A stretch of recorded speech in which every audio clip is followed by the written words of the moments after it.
Welcome back to another Penguin Modern Quest Journey Through the Box. This is like the 7th or the 8th cup of tea I'm having today, and it's all black tea. So I don't know how good it is for me, but you know.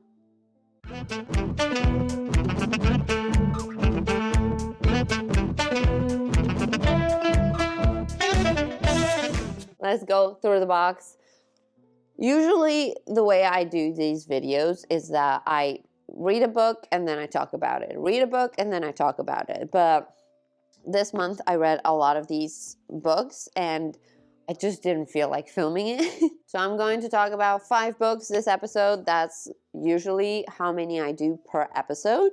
So let's get started. I also have books, like I talk through books 1 to 25. I have other episodes. You can check out my playlist to see all of them. So let's get started. First book is book 26. This is The End by Samuel Beckett. This book on the back says, "From the master of the absurd, these 2 stories of unnamed vagrant contending with decay and death combine bleakness with the blackness of humor." This book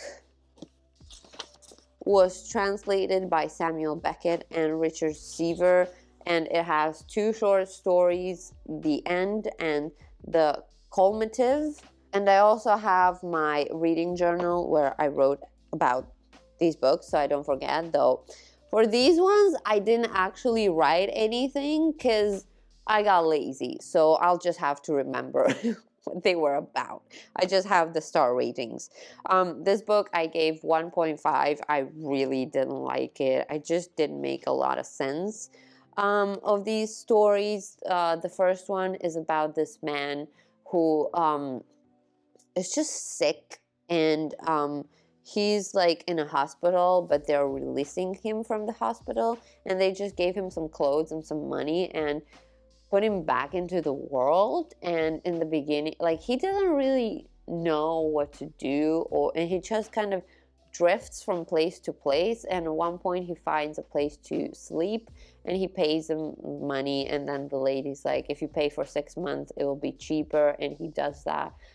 She gives him a receipt, but then the next day there's another man who's like, this is my house, you gotta leave. And the man is like, oh no, I paid for this, but he can't find the receipt because the woman probably took it away. And the woman went away as well, like she ran or something, and now he doesn't have money and he wanders around. And then it's just kind of him wandering from place to place and his internal monologue until he just dies. This isn't a spoiler, it's literally called The End.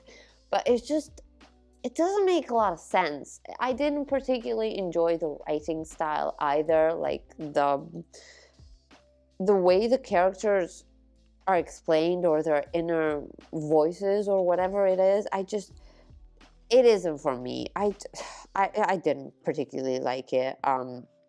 But there's also not a lot of underlining in this book.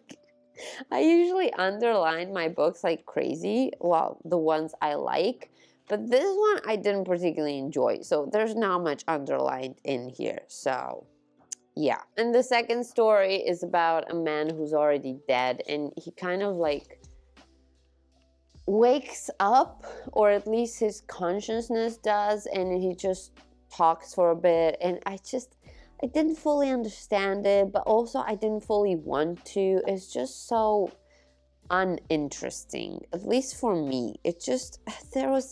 I feel like it was trying to be charming, but it just didn't achieve it, and it wasn't for me. So I gave this book 1.5. This is The End by Samuel Beckett. Not my favorite book. Definitely not my favorite book. The next one is book 27. This is New York City in 1979 by Kathy Acker. Not sure. I don't think this is... Oh, this isn't translated by anyone, but this has photograph by Anne Turin. And this is the first time in the series so far that there's photographs in the books, and I want to show them to you because they're quite interesting. I was actually surprised to see photographs in the book. Like, this is one of them. This is another, and this is like in direct juxtaposition with The last one, like, you can't see anything. It's just her legs being spread, but like, I thought that was pretty cool, like artsy or whatever. There's this. They're all black and white, obviously. Also, the text is huge. Penguin has this thing where if there's little text, they'll make the font larger, so it kind of takes up the space, because they'd like to keep it like between 48 and like 55 pages. Sometimes they go 60, but rarely. They try to keep it up to 55. I don't know what their formula is, but that's what I saw so far. So if some books have a lot of writing, they'll make the font smaller, but this one has less, so they made it bigger. And a lot of the writing is very absurd in here. Let me read you the back. This says, a tale of art, sex, blood, junkies, and whores in New York's underground, from cult literary icon Kathy Acker. I'm not sure. Again, this was just such a strange book to judge, because for me, this is like the kind of, the things in these books are just like a jumble. Like, it don't make any sense. It's like, if you were to take a subway in New York City, this is what you would hear. This book right here is basically what you would hear. It's just, there are some characters like reoccurring, but it doesn't make any rhyme or sense. It's just out there, you know? And some people may hate this book. Like, it could be just a jumble of nothing. But I liked it. Like, the feeling of being in a subway and listening in unwillingly to strangers talk. That's what I got from this book. So personally, for me, for the vibes alone, this was a 4 out of 5 stars, because I liked it. It is such a strange book to say you like, but I liked it. The vibes were nice. I liked it. So I thought the pictures were a really nice touch to the text. Also, there's this page. I don't know if I'm allowed to say this on YouTube, but there's a story. I'm not going to say it, but if you have the book, page 32, the first 3 lines, there's like 3 sentences. Read them. I had to send a picture to my friend, because, like, look at the books I'm reading. But yeah, page 32. So this was New York City in 1979 by Kathy Acker. Don't shoot me, but I liked it. I don't know. I liked it. The next book is 28 this is Africa's Tarnished Name by Chinua Achebe, not sure. This says, electrifying essays on the history, complexity, and appropriation of a continent from the father of modern African literature. I gave this book a 4.5. The subjects it talks about are quite difficult. Like, I wouldn't say this is a breeze of the book. Very much reads like academic papers, but I really enjoyed it. There's a lot of new information I found from this book. It talks about just Africa and the perception the world has towards this continent, and just the way it's treated, the way writers are treated. It talks about the author's love but also hate towards the continent, at least towards what some people did with the continent, and just the way, like, social political relationship had on the continent. I thought it was a brilliant book, and I do recommend you read it, because it will teach you a lot. At least it taught me. So I really liked it. 4.5. Again, it's a lot to take in such a small book, but I really enjoyed it. So this was Africa's Tarnished Name by Chinua Achebe. I'm not sure. I'm sorry. The next book is 29. This is Notes on Camp by Susan Sontag. And this says, these 2 classic essays were the first works of criticism to break down the boundaries between high and low culture and make Susan Sontag a literary sensation. Now, I remember wanting to read this book. I thought I had read it, but I didn't. I remember wanting to read this book. And the first time I heard about camp, like in the camp meaning, is the Met Gala. Don't remember the year. No idea. Frankly, no recollection. But I remember all the celebrities fumbling the theme because no one was camp enough. Like, there were very few people who were.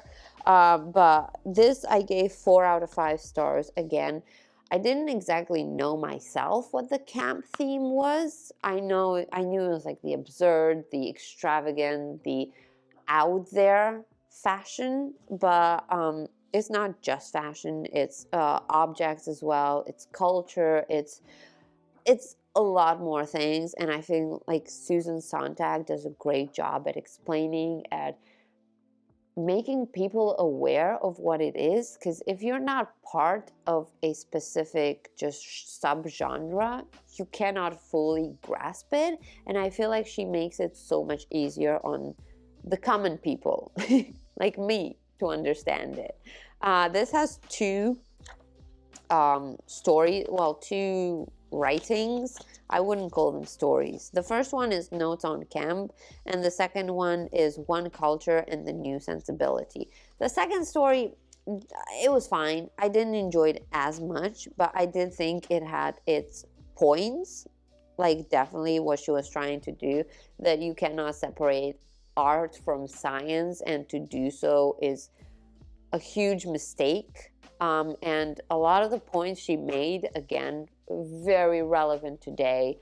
And I thought that was very important. She says, the problem of the 2 cultures, in short, rests upon an educated, uncontemporary grasp of our present cultural situation. And just everything she said was so poignant. Like, she goes on to say, like, in fact, there can be no divorce between science and technology on the one hand and art on the other, any more than there can be a divorce between art and the forms of social life. And her ideas were so good, and the way she expresses herself, so easy to understand. And when you make it so easy to understand for people, I just have so much more respect for those people, because for me, that shows that they understand what they're talking about. Because if you don't understand what you're talking about, you can't explain it in like extremely basic words. If you can't explain to a 3-year-old what you're talking about, maybe you don't know what you're talking about. At least that's the way I think. And on camp, she has a bunch of points. She has, how many are there? She has 58 points, which seems like a lot. It's not 58 points. All of the points are kind of repetitions of each other. So it's like she keeps saying one thing and then she kind of repeats it, but in a slightly different way. But I feel like all her arguments are very well made. She kind of goes a bit through like the history of camp. She talks about the queer and their influences on camp. She says that not everything that is camp has to be queer, and not everything that is queer is camp. It's just that queer people usually tend to gravitate more towards camp. And I really like this book. It explained camp in such easy notions, and honestly, if people that went to the Met Gala read this, first of all, I think they wouldn't have fumbled that much. And second of all, like, maybe they would have understood the theme a little bit, because it was ridiculous. But this is Susan Sontag, Notes on Camp. Again, I gave it a 4.5, and I really enjoyed it. So, no, I gave it a 4 stars. 4.5 was the other. This was 4 stars. And now let's go to the last book. Book number 30. This is The Red Tenda of Bologna by John Berger. Here we go. And this book says, a dreamlike meditation on memory, food, paintings, a fond uncle, and the improbable beauty of Bologna from the visionary thinker and art critic. Disclaimer, my opinions on this book are very much not neutral. My stepfather is from Bologna. The amount of summers I spent in Bologna are ridiculous, to the point that I cannot have an objective perspective on this book. Because, like, my stepbrother is from there, my grandmother is there, like my step-grandmother, and I love Bologna, okay? I love it. I think, like, temperature-wise, it's fantastic. Just whenever I go to my grandmother, there's this feeling that everything's okay, that I'm somehow part of the cast of Mamma Mia, just in a different house, slightly in the neighborhood. I know it's different countries, like Greece and Italy, but that's the feeling I get. So for me, this was not an objective thinking. But this is basically, it's not even like a story. It's kind of like, I don't know if you can see that, but it's like poems, but it's not poems. It's very short snippets. It's as if you're reading someone's diary. That's what this feels like. I did find the author, like I don't know if it's from the author's perspective or if it's an imagined main character, but the relationship with the uncle is a little sketchy at parts, and I didn't fully understand the end, because somehow his uncle, he suddenly meets him there and he works there, and I was just so confused. But the general vibe that this book brought me was such a joy, pure joy. There are a few things in the book that I underlined. I just really liked. I thought this book was so nice. It brought me back to Bologna, to times when I was little. I had nothing to do. It was summer. It was just the best time, and I gave this book a 5 stars. Objectively speaking, I don't think it would be a 5 stars, but for me, this book has a nostalgia associated with it, which is why I gave it a 5 stars. For other people, it wouldn't be 5 stars, but for me, 5 stars. So this was The Red Tenda of Bologna by John Berger. Again, I loved it. I'm not objective here, but I loved it. And these were the 5 books that I read this time. I thought they were quite good. Not all of them. Like, some of them were awful. Like The End, hated that book. Awful. But the other I thought were pretty good. So these are the books I read. If you're thinking of picking up any of them, please do. Like, even the ones I hated, you might love. So please check them out. I think this is a fantastic way to get to know more authors, more genres. Just dip your fingers into unknown waters, and maybe you'll come out happy. So this was today's video. Starting from the next video in this series, I am going back to the usual format, except for the first book, because I already read it. But the way I usually do it is I show you the book, and then I read it, and then I talk about it. So that's how we're going to do it from next episode. But this was it for now. I hope you liked this. If you did, please give it a like. Please comment below if you read any of these books and what you think about them, or any of the other books in this collection, or if you read any of the any other books from authors from this collection that are just not in this collection. So, like, a specific author from here that has a specific book and you really liked, please let me know so I can check it out. And please consider subscribing so you don't miss out on future videos like this. And check out my previous videos if you haven't already about this series. And I will see you next time. Bye bye. I just give the earth my soul. Hear my thoughts bounce off the walls. My tea is probably so cold by now. Still look warm. I'll take that.